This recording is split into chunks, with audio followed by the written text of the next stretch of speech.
This is TLV1.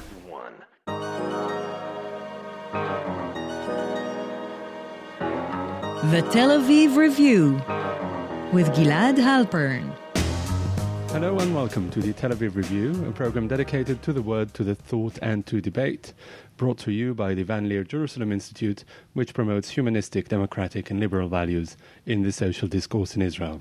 I'm your host, Gilad Halpern, and every week I'll be engaging in close encounters of the intellectual kind with writers and scholars, or simply people of ideas of all types and vocations who have done something to make our lives a tad more interesting. My guest today is a political scientist, a former politician and public intellectual, who among many, many other things is the co-director of the Center for the Advancement of Women in the Public Sphere at the Leer Institute. It has just published its annual Gender Index, a comprehensive report on gender inequality in Israel across the board.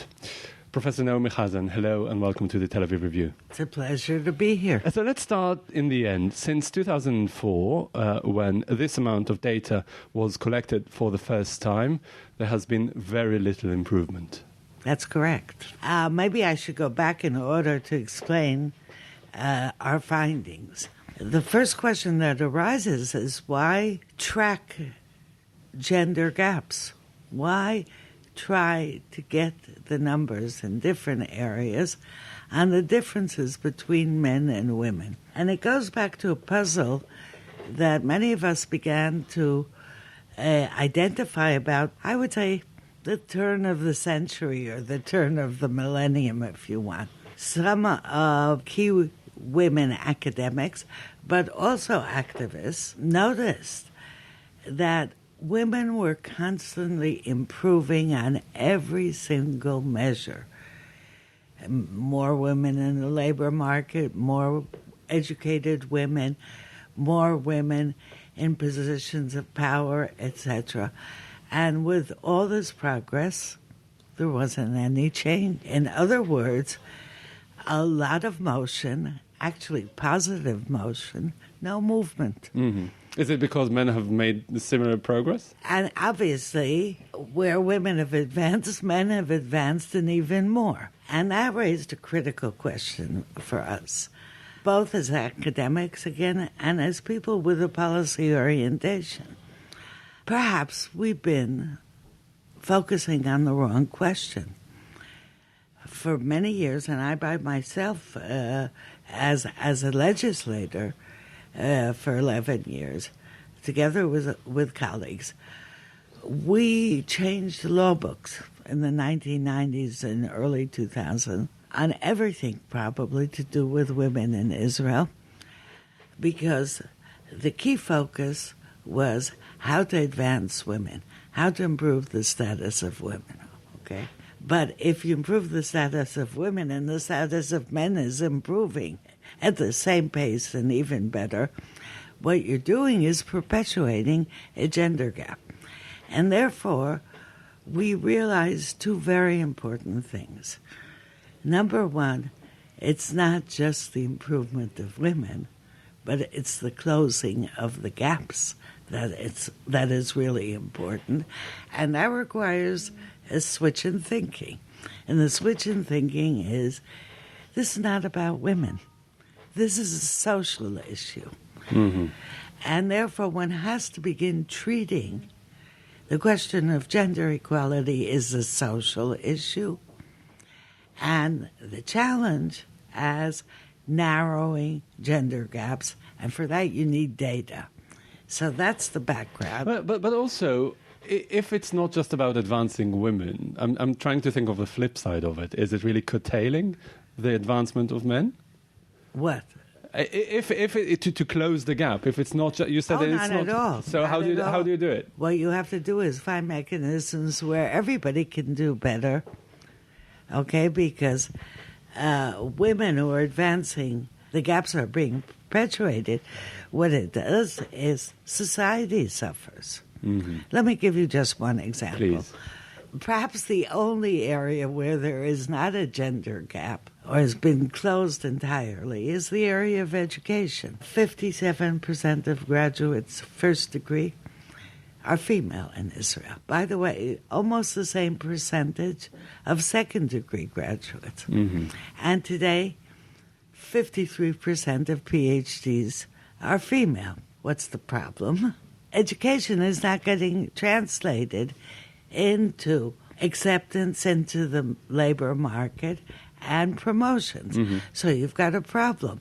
Now, who's suffering from that? Israel is not... And also we should say that the percentage of women among full professors is not 57%. Is abominable. It's 24, 25, I think. No, among full professors it's less. It's even less? Yes, it's more like 15%. Okay. 24 includes the percent is associate and full Right. professor. Number of females who are full professors has gone up 3% in 25 years, to be precise. Okay. So there's another problem of translation of that. Everywhere there's a problem of translation. But the bottom line, to respond to your question, is who is suffering from that? It's not men that's suffering from that. Obviously, Israeli society is suffering from that because there's not a maximal utilization of highly educated human resources. And the economy, obviously, is limited in its ability to grow precisely for this reason. By the way, other groups who suffer from gaps also because there's an issue of sectionality. That's the background. So we decided to start doing this mental shift, which, by the way, is a conceptual shift as well, because if gender gaps are the problems of men and women, okay, we need to know where are the greatest gaps, where the problems lie, so we can begin to deal with them systematically. So you would say that it's mostly about raising awareness rather than removing structural obstacles? Not at all. Not at all. I'll get there. First of all, the first problem was we found there's no data. There's no hard data. There's a sporadic analysis and data, for example, in the field of education or in the field of health, how much money is spent on women's health, how much money on men's health, but there was no systematic collection. So what did you do as a women's rights lawmaker in the 1990s when there was no data available? We were looking at how to improve women so we could look back at where women were, but we couldn't measure gaps, Right. and we weren't thinking in terms of gaps. So at WIPS, the Center for the Advancement of Women in the Public Sphere at the Van Leer Institute, we decided, let's start with the basics. Let's at least try to track the problem, get the hard data. Numbers are very important. And on that basis, we can analyze causes and suggest policy. So you looked at around 15 different realms in Israeli society? That's right. Yeah. So what would you say, in which one were the most flagrant gaps? I'll explain in a minute, but just one thing. Yeah, sure. The gender index started 4 years ago. This is the fourth index that we're publishing. And it's absolutely critical that it be published annually because you have to trace where the progress is, where there's a regression, etc. And therefore, the persistence in the publication of the index is tremendously important. At the same time, we get a chance to expand the dimensions and look more carefully at certain issues. Sometimes, actually, people bring to our attention questions. So we find that since 2004, where we've been able to find the data and do the calculations, which takes a long time, frankly, the gender gap has not narrowed. In some cases, it's been exacerbated. It's worse today than it was. Such as in... The area of income, occupational segregation are really quite depressing. If you're looking for some pattern of narrowing gaps, you're still getting now for every shekel that a man succeeds in making, a woman in the same job with the same experience, with the same background, with the same skills is making only 67 agorot. That means there's a gap of 33% in income.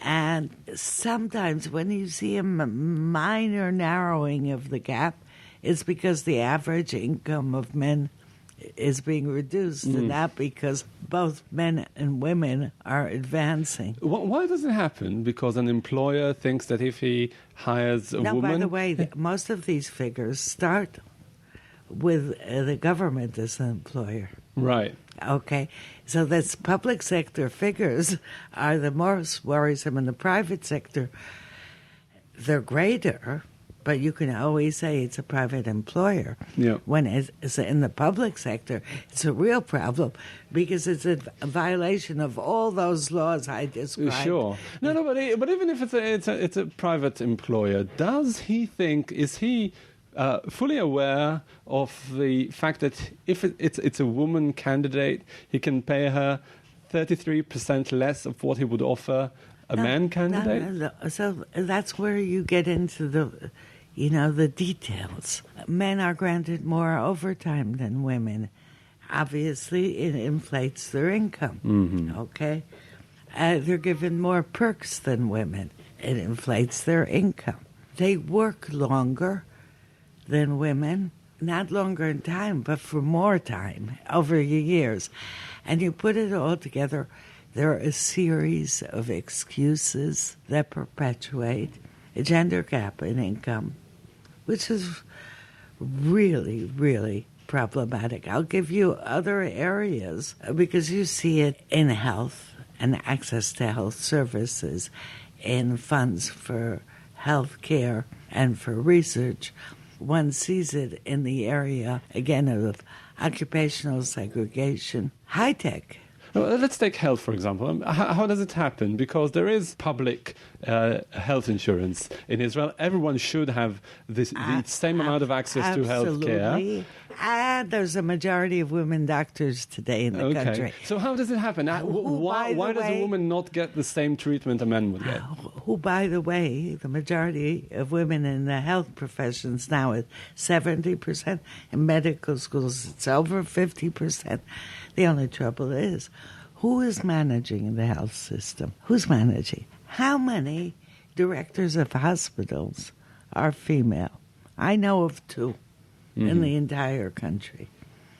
How many heads of departments in hospitals are female? Very little. How many women are surgeons, which is a high income? But how does it affect the patients? Okay.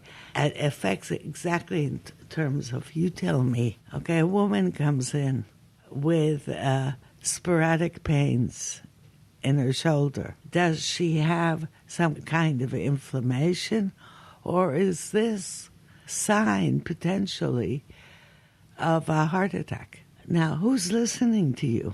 Who's going to make the diagnosis? Who's going to send you home, right? Mm-hmm. So do you think that men doctors take female patients less seriously? No, I would never say that. Never say that.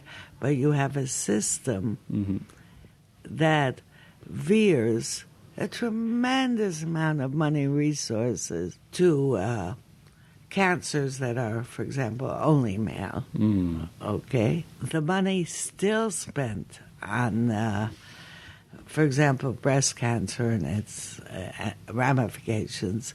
A lot of it is coming from marvelous organizations, but not from state-sponsored resources. You asked me a question before, and I'll just give you the straight answer.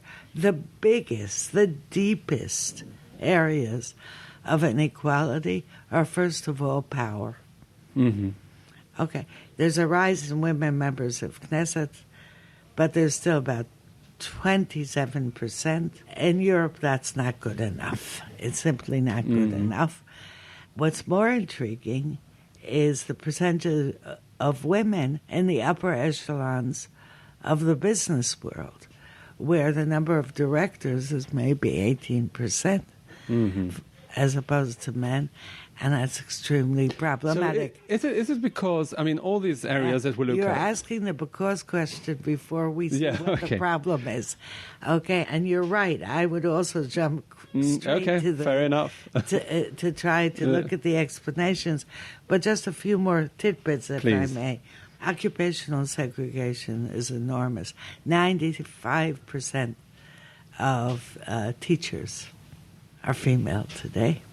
By the way, very poorly represented as supervisors or as decision makers in the education system. The Arab sector has a very profound gender gap because it's a double gap. It's also a straight gender gap, and also because Arab society is discriminated against. As opposed to Jewish society in Israel, Arab women find themselves in a very depressed situation. You mean it's a lot more patriarchal society? Yeah, it's both patriarchal, and in comparison to Jews, it's also on almost every measure, from income, participation in the labor force, education, etc., fairly depressed. Let's go now to the because question. I'm just trying to understand whether these gaps, especially as you said, in the realm of power, is it because the more demanding roles, the more high-ranking roles, require a 24/7 availability that fewer women are able to give because they are assigned to more domestic roles? Is that a decisive factor? Yeah, your listeners didn't see my expression. In this case, it's a shame. There are two broad sets of explanations. And the easiest one is, there's the double burden. Women are also the key people responsible for the household and the family, because they're not relieved from the worry of the home. Even in the workplace, everything goes slower. They also give birth, etc. In other words, the explanation you're suggesting is the lack of a work-family balance is the core issue. And we're not dismissing that. At the Center for the Advancement of Women in the Public Sphere, the Van Leer Institute, this is one of the root causes for some of the problems. And that requires exploring how much invisible work do women do? How long does it take to care for the children, to do household chores? How much equality is there in the domestic realm and the private realm? And these questions are important. And by the way, we're doing some serious study of them now. But the second set of explanations, in a sense, is more compelling. And it's more compelling because it says something seriously is the matter with the deep structures in our society which enable the continuation of gender gaps, even by people who believe wholeheartedly basic premise of the right to equality, okay, which is obviously not what we're seeing. When I talk to European and American colleagues, they're not surprised. They have very similar findings. And the structural causes that allow this to happen are much more important. I want to give two explanations further if I can. Number one is the separation between the private and the public realm, which is a function very much of neoliberal economics and worldviews. And that division basically says Women's places in the private sphere. To go into the public sphere is fine, but they don't control it. Now, is this in the interest of anybody that this kind of situation continues? It's a real question. But if you want to show how important the structural explanations are, I'm going to give you a very small example, which will press the point home. And the small example is as follows. Somebody wrote us and said, can you check how often women's songs performed by women are broadcast on Israeli radio versus men? How many women performers have been number one hits on the Israeli charts? So we decided, we also need some relief from various here. Let's check it. We added a dimension in the latest gender index exactly on that. In the past, since 2004, women only were at the top of the charts twice in this period, which is over a decade. But the times that women performers are broadcast is about 25%. All right, that brings me now, where does this come from? That actually brings me to my next question that is really, we can segue neatly into it. If you take women versus men singers, and you look at the Haredi society, where they listen only to male singers because women singers are a transgression in a way. And it's just one example. Do you think that the rather sizable communities in Israel that are more patriarchal than average, the religious one and the Arab one, do they sway the charts in a way that takes us apart from similar cases in the world? Those examples are much more complicated than you imply. Who are the bread earners in the Haredi, the ultra-Orthodox sector? The key bread earners? Women. Much more than men who live off government subventions, sometimes to old age, in a sense. So you can't even begin to generalize anything to do with the labor market on this issue. As for Arab women, by the way, educationally, their achievements are greater than their male counterparts, but again, not translated into occupation. That means there has to be something that's stopping the movement, even for these groups and these communities.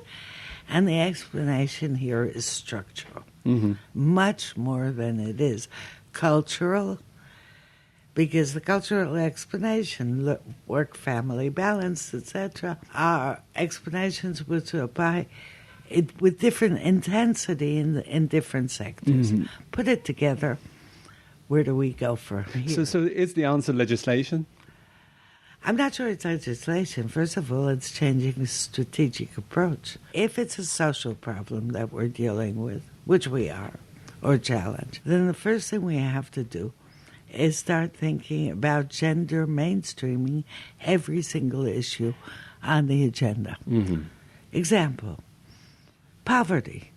Israel has the highest poverty level in the OECD world. Now, how are you going to deal with poverty seriously if you don't understand that 70% of the poor are female, especially as they grow older? So you need, in order to gender mainstream, more representation of women in decision-making. You need, almost by law, to incorporate female perspectives in the process of policy making.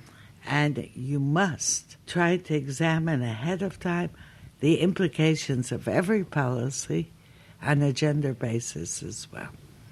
And It's starting to happen, isn't it? I mean, we now have a minister who's in charge of women's affairs, and there's a commission in the government that is dedicated specifically to that. It's a national authority for the advancement of women. Actually, it's my law.